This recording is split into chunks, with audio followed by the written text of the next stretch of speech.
चंपा की कहानियाँ। बहुत समय पहले नीलगिरी की पहाड़ियों के पीछे एक छोटा सा गांव था जिसका नाम था शांतिपुर। उस गांव में सोम नाम का एक लकड़हारा रहता था। सोम बहुत मेहनती था, लेकिन उसका मन हमेशा दूसरों की सफलता और धन को देखकर जलता रहता था। उसे लगता था कि भगवान ने उसे गरीब बनाकर उसके साथ अन्याय किया है। एक दिन लकड़ी काटते काटते सोम जंगल के बहुत गहरे हिस्से में चला गया, जहाँ पहले कभी कोई नहीं गया था। वहाँ उसे एक पुरानी गुफा मिली, जिसके द्वार पर नीले रंग की जादुई चमक थी। कौतूहलवश सोम अंदर गया। गुफा के बीचों बीच एक विशाल स्वर्ण दर्पण, गोल्डन मिरर, रखा था। जैसे ही सोम उस दर्पण के सामने खड़ा हुआ, दर्पण से एक गंभीर आवाज गूंजी। हे मानव, मैं तुम्हारी अंतरात्मा का प्रतिबिंब हूँ। जो तुम मांगोगे वह तुम्हें मिल जाएगा, लेकिन याद रखना, हर जादू की एक कीमत होती है।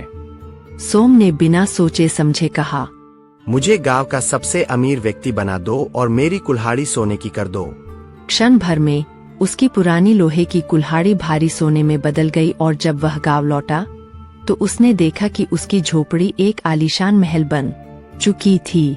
सोम की खुशी का ठिकाना न रहा।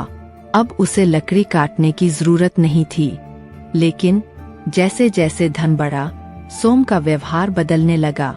वह अपने पुराने गरीब मित्रों को तुच्छ समझने लगा। उसने गांव के मंदिर के लिए दान देना बंद कर दिया और बीमारों की मदद करने से इनकार कर दिया। वह हमेशा इस डर में रहता कि कोई उसका सोना चुरा न ले। कुछ ही हफ्तों में सोम को एक विचित्र समस्या का अनुभव हुआ। वह जो भी भोजन छूता वह बेस्वाद हो जाता। जब वह अपने बिस्तर पर सोता तो उसे वह पत्थरों की तरह सख्त महसूस होता। सबसे दुखद बात यह थी कि जब भी वह अपनी पत्नी या बच्चों को गले लगाने की कोशिश करता, वे उसे देखकर डर जाते, क्योंकि सोम के चेहरे पर अब शांति नहीं, बल्कि एक अजीब सा क्रोध और अहंकार झलकने लगा था। परेशान होकर सोम फिर से उस जादुई गुफा की ओर भागा। वह दर्पण के सामने खड़ा होकर चिल्लाया, हे मायावी दर्पण, तुमने मुझे धन तो दिया, लेकिन मेरा सुख छीन लिया। मेरा परिवार मुझसे दूर हो गया है और मुझे नींद नहीं आती। यह कैसा जादू है? दर्पण से फिर वही शांत आवाज आई, सोम, मैंने वही दिया जो तुमने मांगा था। तुमने धन मांगा पर संतोष नहीं, तुमने स्वर्ण मांगा पर प्रेम नहीं। इस दर्पण में ध्यान से देखो, तुम्हें क्या दिखाई देता है? सोम ने जब गौर से देखा तो उसे दर्पण में अपना चेहरा नहीं, बल्कि एक काला धुआं दिखाई दिया। दर्पण ने कहा, यह काला धुआं तुम्हारा लालच है। जब तक तुम्हारे मन में लालच रहेगा, तुम सोने के महल में भी दरिद्र ही रहोगे। जिस दिन तुम दूसरों के दुख को अपना समझोगे, असली जादू उसी दिन शुरू होगा। सोम को अपनी गलती का एहसास हुआ। उसने रोते हुए कहा, मुझे यह धन नहीं चाहिए। मुझे मेरा पुराना जीवन और मेरा शांत मन वापस दे दो। जैसे ही सोम ने यह कहा, गुफा में एक तेज रोशनी हुई।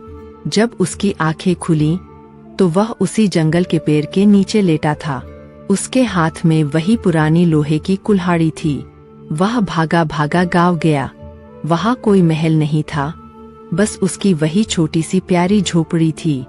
सोम ने राहत की सांस ली। उसकी पत्नी ने उसे सादी सूखी रोटी और पानी दिया, जो उसे आज दुनिया के सबसे स्वादिष्ट भोजन जैसा लगा। उसने उस दिन के बाद कभी किसी से ईर्ष्या नहीं की। उसने अपनी मेहनत से कमाया हुआ थोड़ा सा हिस्सा भी गरीबों में बांटना शुरू कर दिया।